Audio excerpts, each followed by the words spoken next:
had true love once. Gave her everything I could. It just wasn't enough. I had to let her go. I promised myself I would never stop searching until I found the right one. For years, he searched. On foot, on bicycle, through pouring rain, to the edge of at least one state. Until one day, from the hands of a family member, she fell. I don't care that you're older. I know you've had it rough. But I'm here now. Everything's gonna be okay.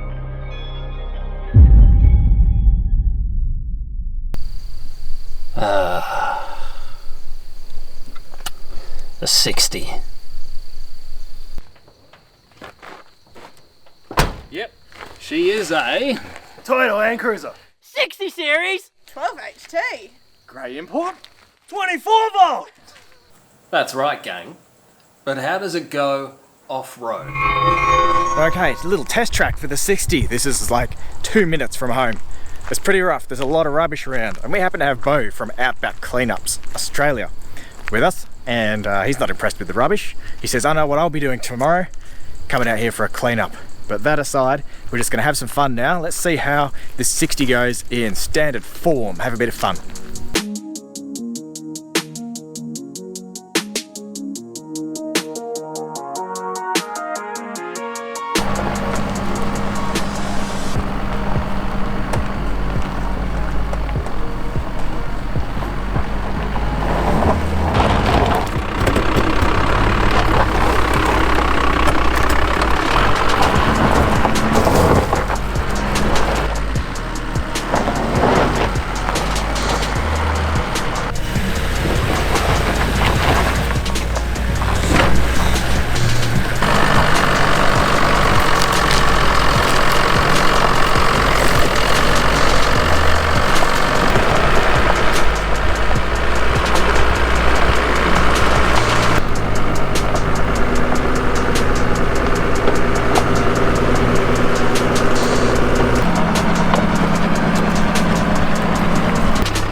Steering is sloppy.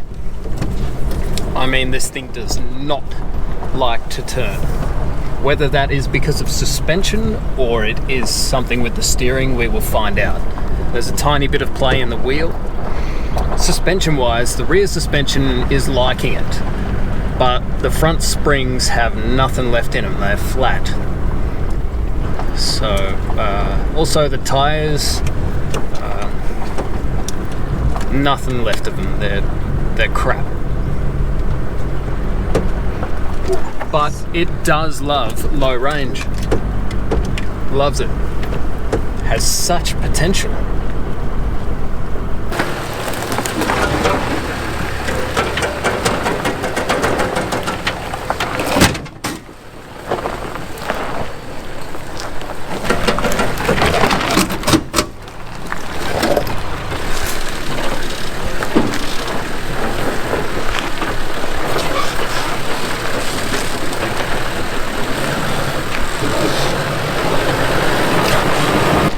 Alright, so you've seen how she goes off-road. Let's take her back home to the shed and have a look at the finer details of the 60.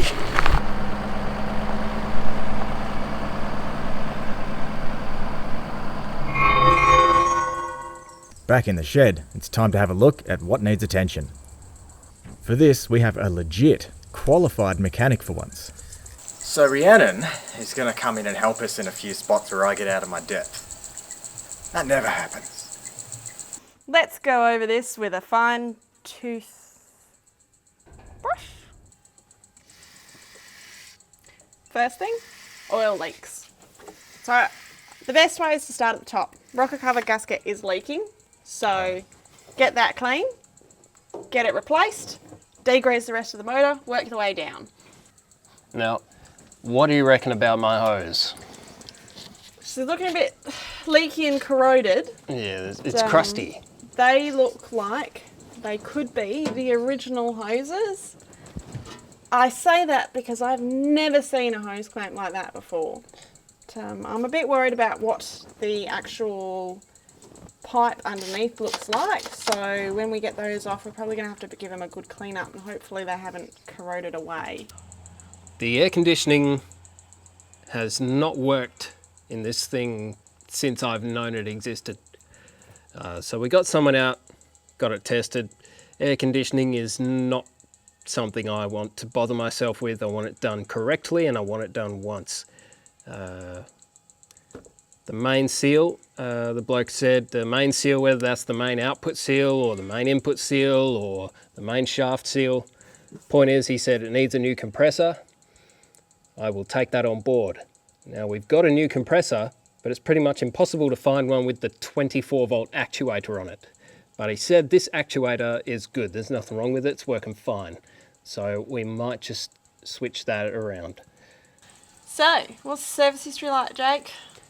As far as I know, it's just had your standard oil and filter every 10,000. Other than that, we just don't know. Right. So it's probably a safe idea to go through and do all the gear oils, so your diff oils, transfer case, maybe even the transmission fluid, because even if they're clean, they could have been sitting in there for years, and you just don't know. 24 volts, 1.5 batteries? Yeah. Yeah, look, it doesn't look like that's the battery that is supposed to be in there. You don't often see people putting the right batteries in their vehicles these days, do you? But, no. Probably need to check out all your steering bushes and linkages for free play and wear and whatnot. These are some pancaked springs you got, Jake. yeah, it's almost as though they are fused together. Yeah. They're going to need replacing. These bushes don't look too healthy either. Aged, cracked, splitting. Can't imagine those shocks are any good anymore. Okay, so there's some of the specificities of what's wrong with this thing. How's that for a word? Specificities. I believe it. I don't even know if it's a thing. Yeah. It's probably going to be like a process of discovery as we go, discovering what exactly is buggered. So, I don't know, maybe we'll do a radiator flush and we'll find chunks come out of it, and then we've got to find where the chunks came from, or pieces of impeller from the water pump maybe. This is just worst case scenario stuff, don't get too scared, Jake. And look, even over the last couple of weeks, we've found some chunks. Mice have been in there, Oh yeah. and they've been taking chunks out of the insulation, and Yeah. they cut the main stop wire for the motor, the vacuum actuator. Fuel solenoid cut off solenoid. So Yep, so we've already had stuff to fix. Suspension. We're going to do just a 2-inch lift, nice and basic. New they leaf also springs. sag a bit nicer, you know, Yeah, so they'll sag nice. yeah, ride nicely as well. We're not going to go for weight rated, like uprated suspension, are we? No. Because we're not planning on installing anything particular in there at the moment. And we are doing a weight saving sort of build up on this thing. So Yeah, try and mind Yeah. how much weight you're carrying, because that all adds up to. yeah, we Poor just don't fuel want. economy and- It's already a heavy vehicle. Yep, heavy, slow old bus doesn't need to be heavier and slower. Yeah. And another good thing with leaves, like if you do put a set of drawers in later or add an extra 100 kilos, you could just take your leaf springs to a suspension specialist and you get someone to add another leaf in to be able to take the weight better, or do airbags. Bag it. Yep. Tyres, it's going to need some new tyres. Keeping these rims on it, aren't you? Yeah, we'll give them a nice brush up. Some people like to polish them, that's great, but then they tarnish very easily, so we'll just brush them up with a, what do you call those things on the end of a drill? Oh yeah, brushy thing on a drill. Yeah, brushy thing on a drill. Whirly whirly. Yeah, abrasion bit, I think they call it. Yep. But So not do too that. abrasive. Yeah. Put some all-terrain tyres on it. Yeah. Yeah, we're not too sure what brand we're going to put on yet. We'll cross that bridge when we come to it. And it's got a snorkel, so we'll just go through and we'll make sure that's all properly sealed and it's not one of those extended air intakes that Toyota likes to do. Yeah. It's obviously got this big bull bar on it. We may as well talk about the front end that we're sitting on. It just came, when you got it, didn't have the whole loop set up, hey Jake? No, it was just a big, sad lower lip. Yeah, And I just happened to find this on Gumtree. In America, you'd call it Craigslist. Yep. Love that. Yeah, found it on Gumtree, a couple $100. I didn't even negotiate with the bloke because how often do you come across one of these? Yeah. So I just picked it up. We'll polish it up nice. We'll take the winch off, clean it up, repaint it, service it.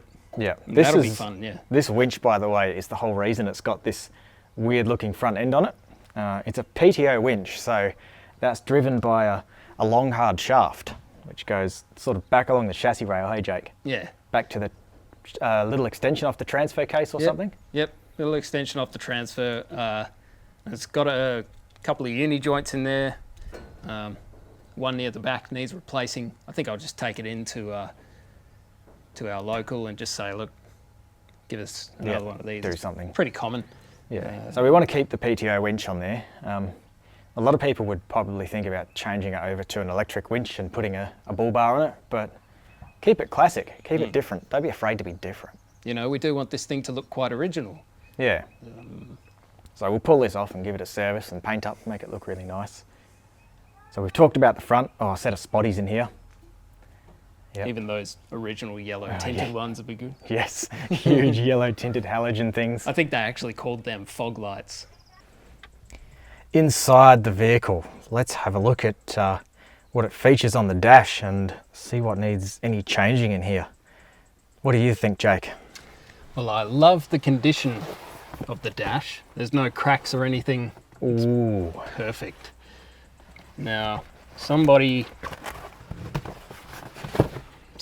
had a like 2006 CD stacker from out of a Hilux or something in here, 12 volt or something, didn't even work. They probably blew it up. And they also hacked the fascia apart to get that in there. So we'll probably have some fun with some fiberglass or something like that there, and we will get something new in there. I don't know how far back that goes. Put your hand far enough in there, you'll probably wake the Balrog. But yeah, I love the old brown. You don't see that anymore. Yeah, that's pretty sad. Yeah, It devastates me a bit. because you can't find these so much. No. But point is, that's fixable. Yeah. All right, so maybe we could, I was just saying we probably have to do like a double DIN screen unit, but maybe we could do something really fancy and like mount an iPad in there, which feeds like a AV entertainment unit behind. So you could have a full touchscreen iPad to do stuff and it plays all songs through some sort of media center. That'd be cool. Or we could go old school original and get the original tape deck. Yeah, but all that. it'll be really hard to recreate that dash as it should be. I don't know, I'm pretty good. Confidence. Spoken like a true Australian. Yep. Here's some evidence that it's a grey import. Only thing I understand there is 1500 RPM. That little lever there is the on and off for your Pto winch. Automatic gearbox. Maybe do Working handbrake. Working handbrake. Yeah. I love the old brown carpet. You sink to your knees in it. Yeah, it's a real shag pile stuff, isn't it? So I'm really glad that that's in pretty good condition. Okay, from when Jake got the 60, I have been flat out busy. I've been over in Tassie for a holiday. Before that, it was sinking into work, trying to get everything done before Christmas, which I kind of failed at. And Jake has been busy in here. He's already done a bit of upholstery. So first of all, let's have a look at the driver's side door trim and see what's wrong with that. Yeah, look, everyone rests their elbow on here when they're driving, so it gets worn out. It's also been in the sun. I don't know if this thing's ever had tint on it. So this door's cooked. It's also had some water and it's warped. And when they put the speakers in, they just tech screwed them straight into the door metal, which is very common, not very nice. So I had to go at rebuilding the door trim, and on the left is what we see on the passenger side. So it's not quite complete yet. It's obviously missing the handle here and hasn't got the cutout for the speaker. That's where the speaker's going to go. But Jake, by his own hand, has somehow retrimmed this whole thing. Vinyl up there, and even got the matching diamond patterns that were on the other side originally. It's nice felty stuff, better not touch it with my dirty hands too much. And then the original carpet bit down the bottom. A lot of time, trial and error. So because this video is just walking you through what the vehicle is, next week you're going to see how Jake redid that door trim. And look, I'm not going to show you how he did all 4 doors because that'll bore you stupid. 1 door will be enough. And also next week, we're going to talk about how the roof got to be like this. Give us the short version of that, Jake. There was a dent in the back up at the top of the roof, and the roof paint was faded. I think somebody might have reversed into a tree branch once. So we got that fixed. In order to fix that dent, the roof lining had to come down. I knew it was coming out anyway because car builders have got on board and given us some deadening and insulation, and that has to go up. The roof liner was very brittle and old, and it didn't quite survive, so we're also going to show you how to make a new one of those. Shouldn't be too hard. We'll use a sewing machine, make some mistakes, and eventually get it right. So while we've got everything out in here, we'll clean up the carpets really good. May as well give the seats a bit of shampooing and get it all smelling nice and fresh. Yep. And that's about it for in here, really. Yeah. Yeah, we might have a bit of a browse on the internet and see what sorts of cool things exist for 60s that don't involve like chopping it up, but you know, cool little upgrades. So Yeah. if there's anything you can think of, either inside the vehicle or outside, nifty little things that we might be interested in, make sure you comment down below. See what we can consider. It runs a bit rich, especially when it's cold. A lot of black smoke and you really smell it. So there might be a bit of a tune in order for it. We're not going silly max gains, send it sort of tunes. An exhaust possibly. We'll see what the old one's like. If you put an exhaust on it, probably just a single muffler, you reckon? Yeah, single muffler and maybe just a bit wider diameter. Yeah, just get it breathing but not noisy. Yeah. That's something, the beauty about this engine is how quiet the 12HT is, especially for its age. It's so refined. Some people do think, it is quite noisy. It depends what you're comparing it to. You compare it to anything else in 1989, diesel. And you compare it to my old 2.8 Patrol, noisy. Or even the 3 litre, it gets pretty noisy when it's on song. Can do, yep. Yeah, so Jake's really good with spiritual words. So what's the spirit of this build? The spirit of this build is maximum influence, minimum impact. This 60 is going to be about, traversing the land the way people did in 1989. Yeah. There were no modifications. 4-wheel drives weren't fast things. You went off-road, you went in low range, and you crawled. Yeah, you let your bloody baldy tyres down on the beach. Yep. Yeah, people actually wanted to buy your old bald tyres because they were good on the sand. Yeah. Yeah. So this is taking hats off to the people who did it right. Yep. And hopefully somewhere along the way we can figure out how it all went wrong. Yeah, don't think that'll happen. Yeah. So next week, make sure you tune in. That's when the first of the actual build videos is going to begin.